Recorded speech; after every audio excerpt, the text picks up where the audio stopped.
The first step a millionaire's autistic son took wasn't toward him, but toward the nanny. Ethan Callahan had everything the world admired: a thriving career, a top-tier tech company he built from the ground up, and enough wealth to never worry about material needs again. But behind the doors of his sleek modern home lived a man quietly unraveling, not from failure, but from loss. His wife, Anna, had passed away suddenly 2 years earlier after a long illness.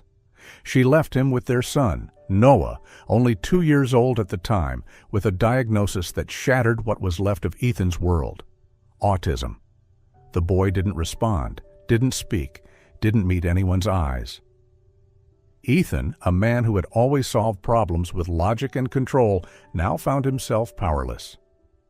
By day, he ran his company like a machine: cold, precise, efficient.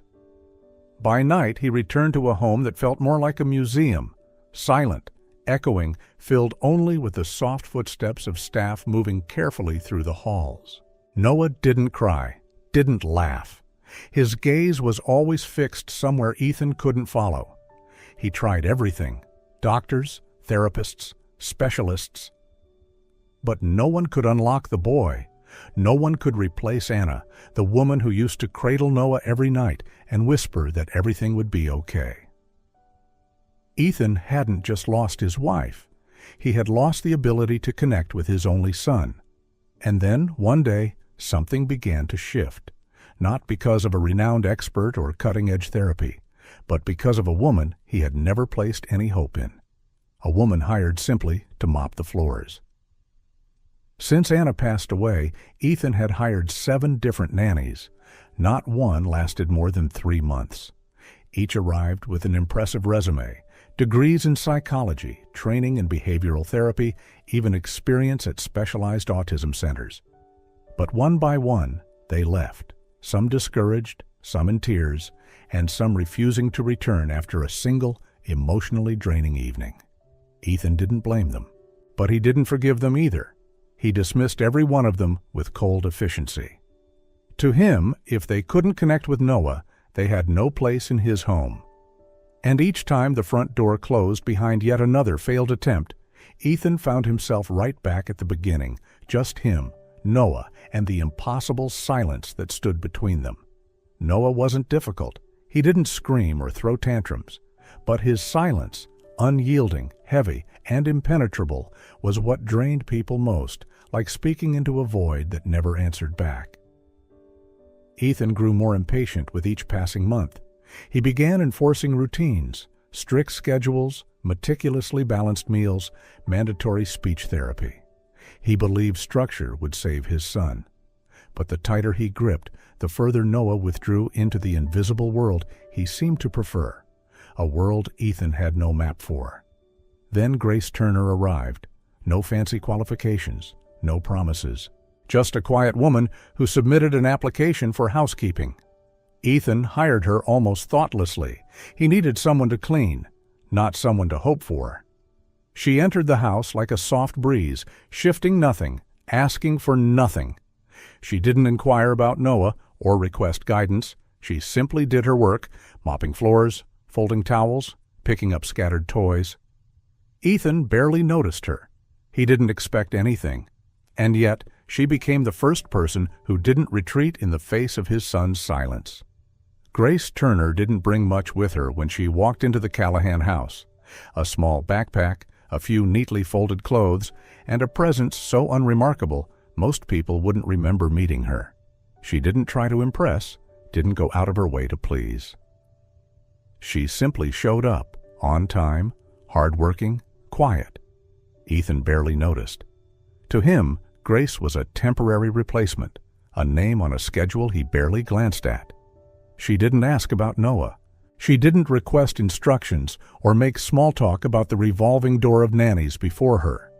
She arrived each morning, cleaned the kitchen, dusted the stairs, changed the sheets, and quietly left when her shift was done. What set Grace apart was this: she wasn't afraid of silence. She didn't try to talk to Noah like the others. She didn't attempt a new method or force engagement strategies. She simply watched.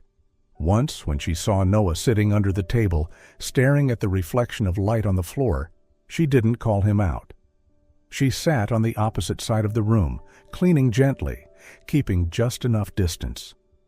Sometimes she hummed, not to draw attention, but as a quiet rhythm of her day. Another time, when Noah flung a wet cloth to the ground, Grace didn't flinch or scold. She picked it up, wrung it out, and placed it back where it belonged, as if they were actors in a play whose lines they both understood but never needed to say aloud. Little by little, her presence became part of Noah's space. That day wasn't special. Not a birthday, not a holiday. Just an ordinary afternoon with soft light pouring through the living room windows, casting a golden hue across the carpet. Grace was cleaning up Noah's toys, wooden blocks and puzzle pieces he often arranged in quiet, linear patterns. Noah sat nearby, not watching, leaning against the couch, eyes lost in that distant place he often visited. Grace stood, ready to leave the room, when she paused. Something felt different. Noah was shifting his weight, his small hands pressing into the floor, his head tilting as if he were calculating something. Grace lowered herself to the carpet again, keeping a respectful distance. A slow breath. Then, with uncertain resolve, Noah pushed up onto his knees, then onto his feet. Grace didn't speak loudly. She didn't cheer. She simply knelt, gently opening her arms, not to demand, but to offer. "Noah," she said softly, like a breeze passing through the room, "you can do it." No one in that moment expected what would happen next. But Noah lifted his foot, wobbly, shaky, then stepped. One trembling foot forward, then another, and another. His arms stretched out in front of him toward Grace, as if something in her presence was calling him forward. She didn't move, didn't rush to meet him. Just smiled, eyes glassy, her voice a quiet thread. "That's right, you're doing it." And then, as if the world had been holding its breath, Noah fell, not down, but into her arms, not collapsing, but surrendering. Ethan walked through the front door at that exact moment. He froze in place, his briefcase nearly slipping from his hand. In the living room, usually still, sterile, his son was in the arms of a woman he barely knew, not screaming, not panicking, just there. No one spoke. Grace looked at Ethan, no apology in her eyes, no defense, just the gaze of someone who had witnessed something sacred and knew not everyone would be ready for it. Ethan didn't approach, didn't retreat. He stood, chest tight, unsure what to feel. Part of him wanted to yell, "What do you think you're doing?" Another part wanted to fall to his knees and weep, because for the first time, Noah had walked, not on command, not in therapy, not in fear, but because someone was waiting for him at the other end. That moment, Noah stepping into Grace's arms, kept replaying in Ethan's mind all evening. He couldn't sleep, couldn't focus on the reports piling on his desk. In his head, those small, wobbly feet still moved across the carpet. That tiny hand reached out toward a stranger, and Grace's voice echoed from somewhere distant. "You can do it?" No one had ever said that to Noah. Ethan certainly hadn't. He told himself that Grace had crossed a line, that she had no right to do what she did. She was hired to clean, not to train his son. But no matter how many times he repeated it, the image wouldn't leave his mind. He wanted to believe it was a fluke, that anyone could have gotten Noah to walk, given the right moment. But he knew that wasn't true, because Ethan had been there for 2 years, and never, not once, had he seen his son willingly move toward anyone. There was something about the way Grace simply existed, no pressure, no expectations, that had opened a door Ethan hadn't even known was there. And that, more than anything, was what hurt. Not because Grace was wrong, but because she had done what he couldn't. He was angry. But he didn't know at whom. At Grace for daring to try? At himself for never being able to? That night, as he entered the living room and saw Grace folding Noah's tiny towels, Ethan paused. She didn't look up. He didn't speak. Silence, but not the usual kind.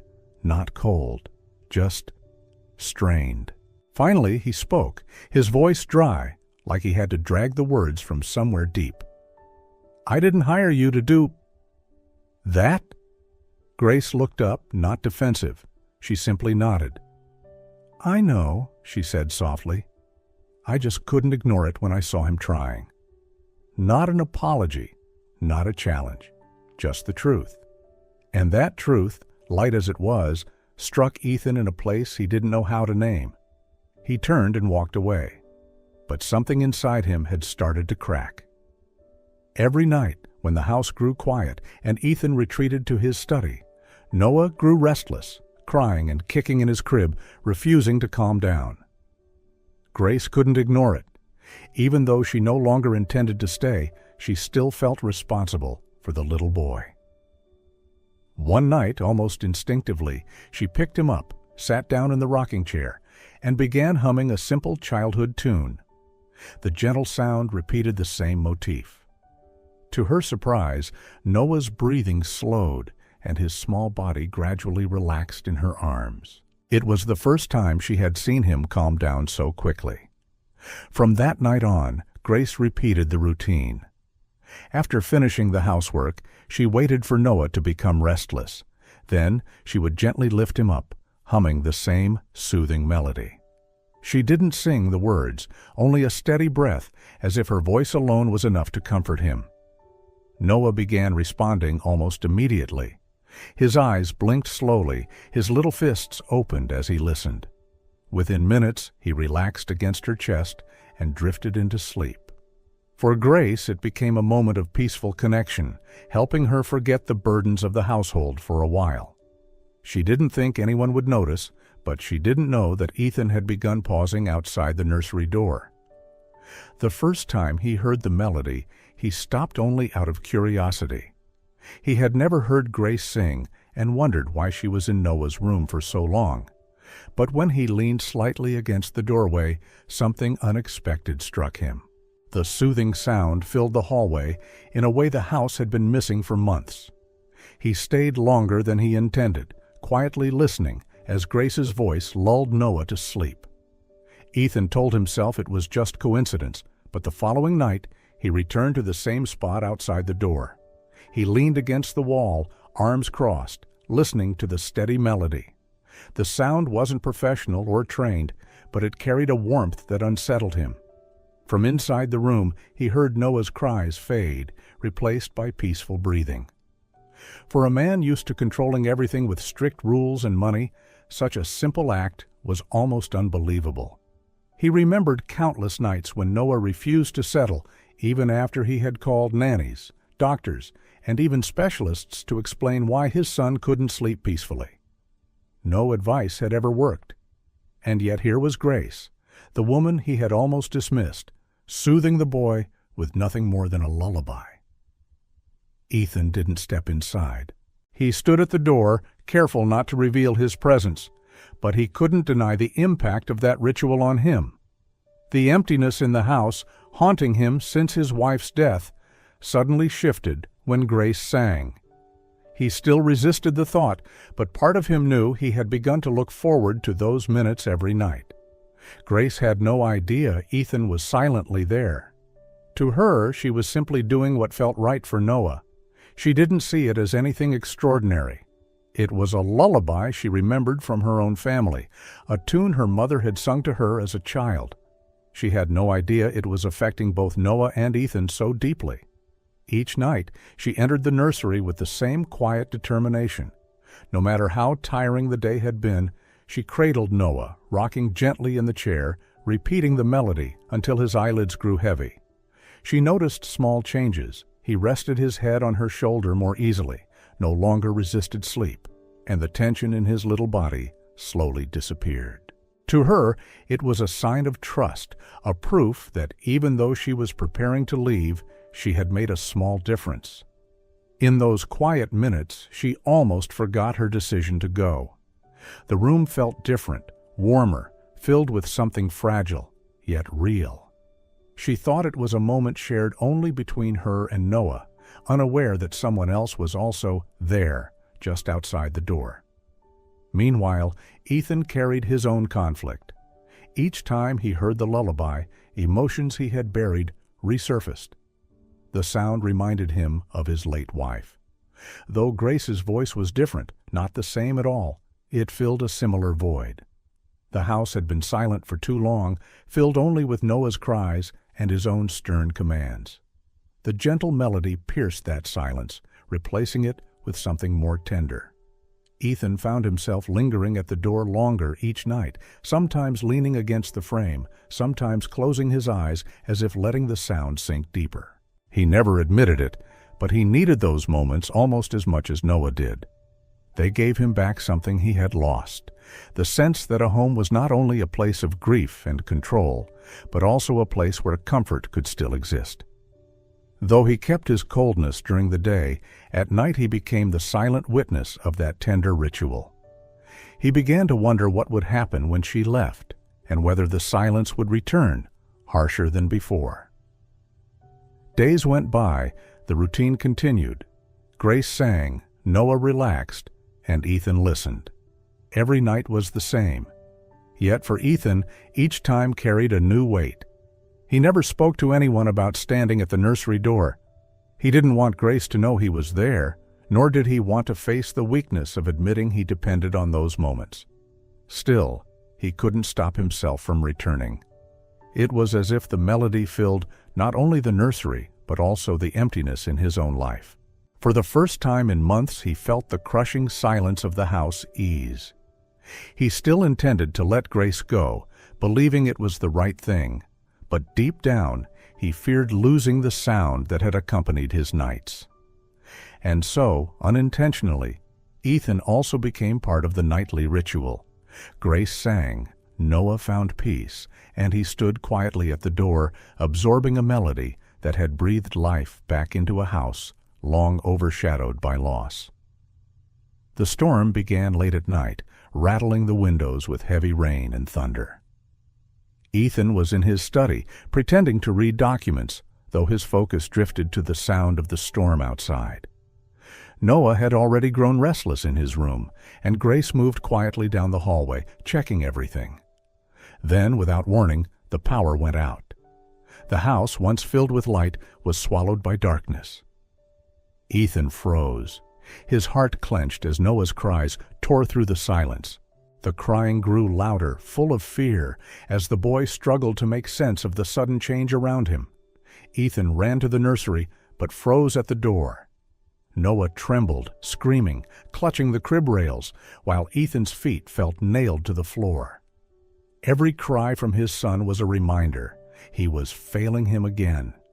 Ethan wanted to do something, to comfort his son, but his body felt paralyzed. Every imagined effort collapsed into uselessness. He gripped the doorframe, chest tight, the familiar weight of failure pressing down. In his mind, every one of Noah's cries was proof he wasn't enough, that no matter what he did, he could never reach his son. Grace entered swiftly, her movements calm and decisive, as if the blackout hadn't caught her off guard. She struck a lighter, lit the first candle she found on the changing table. The warm glow softened the shadows in the room. Then she placed more candles around, moving with a confidence that contrasted sharply with Ethan's paralysis.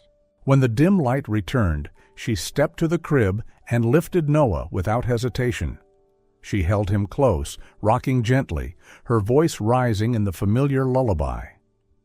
The same melody she had sung on quiet nights now filled the room, but this time with more strength and certainty. Noah's cries shifted into sobs, then soft whimpers, his body gradually relaxing in her arms. Ethan stood nearby, fists clenched at his sides. He hated how natural she looked, hated how easily she did what he could not, yet at the same time a wave of relief swept over him.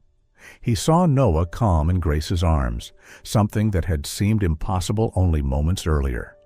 The guilt weighed heavier, but alongside it came admiration, an acknowledgement that he wasn't in control. She was. Ethan stepped closer, his voice trembling, as he finally spoke. "I don't know what to do," he admitted, almost whispering, though the storm outside drowned out nothing. Grace didn't turn, still rocking Noah. The lullaby didn't falter. Ethan collapsed into the chair by the crib, his eyes fixed on his son. "I keep failing him," he said, his throat tight. "Every time he needs me, I freeze. I don't know how to help. I don't know how to be the man he needs me to be." He paused, pressing a hand to his forehead, chest heaving. For too long, he had hidden behind anger, demands, and firing others. But now, with thunder shaking the house and candles flickering, all defenses were stripped away. His voice broke as he finally spoke the words buried deep.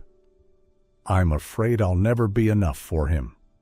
Speaking it for the first time left him trembling. Grace turned slightly, still cradling Noah. She looked at Ethan with calm eyes, but said nothing. Instead, she sat down at the edge of the chair beside him, placing Noah between them. The boy's breathing had steadied, his face resting against her shoulder, soothed by the lullaby. Grace slowly reached out her free hand, as if offering Ethan the chance to refuse. He didn't. He let her take his hand, a grip firm yet warm. For a moment, Ethan closed his eyes, ashamed yet relieved. He had never allowed anyone to see him this fragile, this broken. But Grace didn't judge. She didn't call him wrong or weak. She simply held his hand, steady and silent, letting the quiet carry more weight than words ever could. In that moment, Ethan felt a knot inside him loosen. For the first time in years, he allowed himself to show weakness without shame. The storm still roared outside, but inside the nursery, the air had changed. Noah was calm now, body relaxed, tiny hands no longer trembling. Candlelight cast long, dancing shadows on the walls. Ethan's hand remained in Grace's, and though no words passed between them, the silence was different.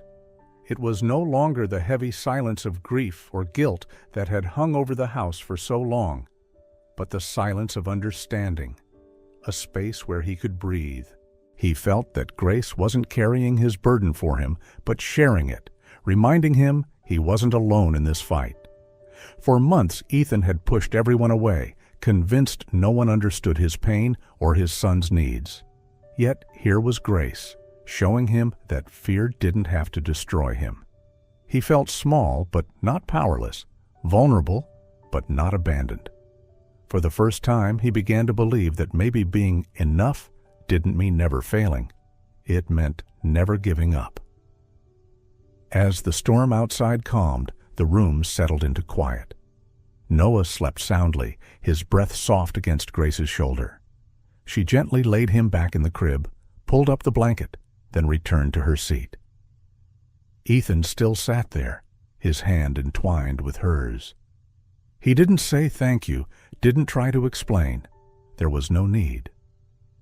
Grace remained silent too, understanding that words would shatter the fragile honesty of the moment. In that silence, Ethan felt something he hadn't dared to in so long, relief at no longer having to pretend. The blackout had revealed more than the absence of light. It had forced him to face the truths he had buried, his fear, his limits, and his need for help.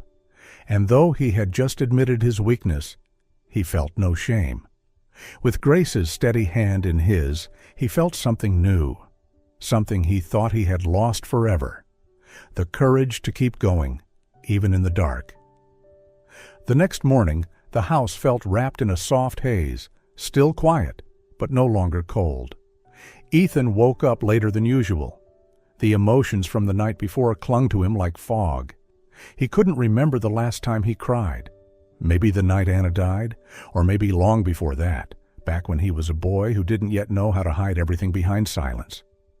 He passed by Noah's room.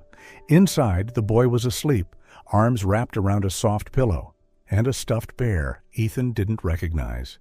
Probably Grace's. Something pulled him down the hallway to a room he hadn't entered in 2 years. Anna's. Everything remained untouched, like a private museum of grief. Her scarf still draped over the chair. A notebook lay open halfway through, and on the vanity was a cream-colored envelope, edges slightly yellowed with time. Ethan picked it up. On the front, in her handwriting, "To Ethan, if I'm no longer here." His hands trembled as he opened it. "My dearest Ethan, if you're reading this, I'm probably no longer with you and Noah. I don't know what the future holds, but there's something I fear more than death. It's the thought of you living on with your heart shut tight. Ethan, you're a good father, but I know you. I know you'll try to carry this alone. I know you'll believe no one else could possibly understand our son the way I did. And I know you'll keep everyone out.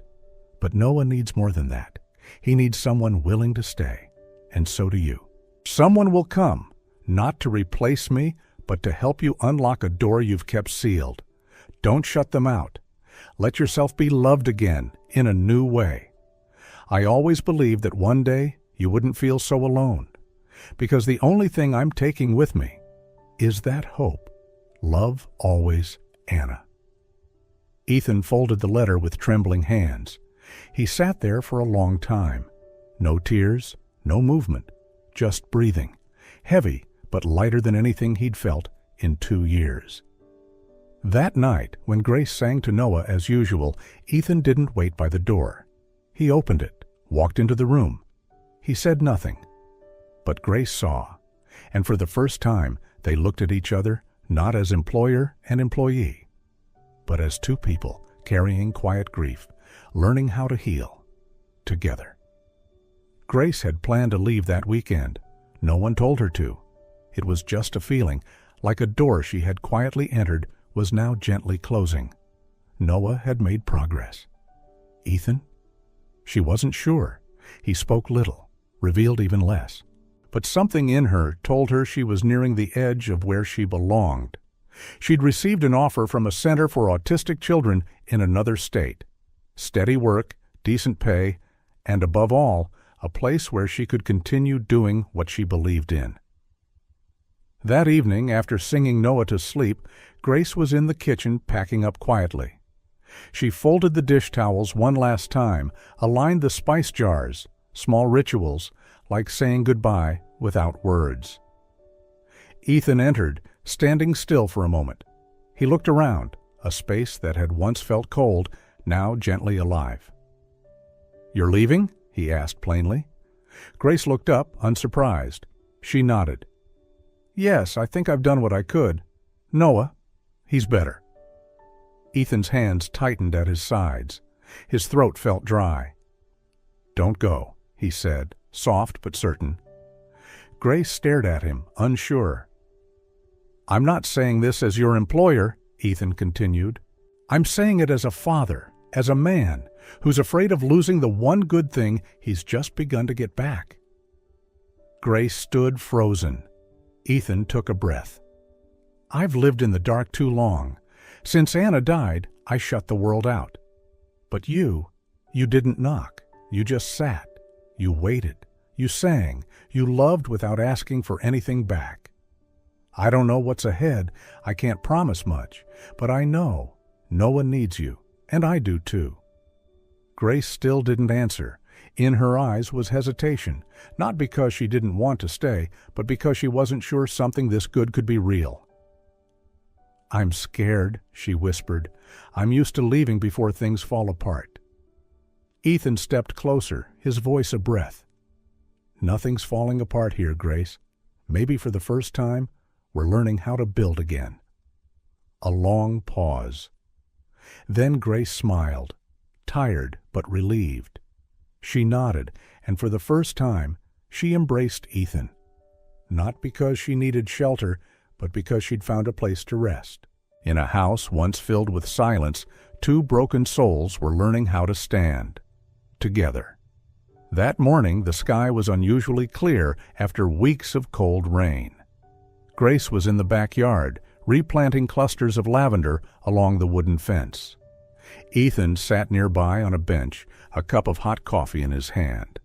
A few meters away, Noah was playing, pushing a toy car around the bushes.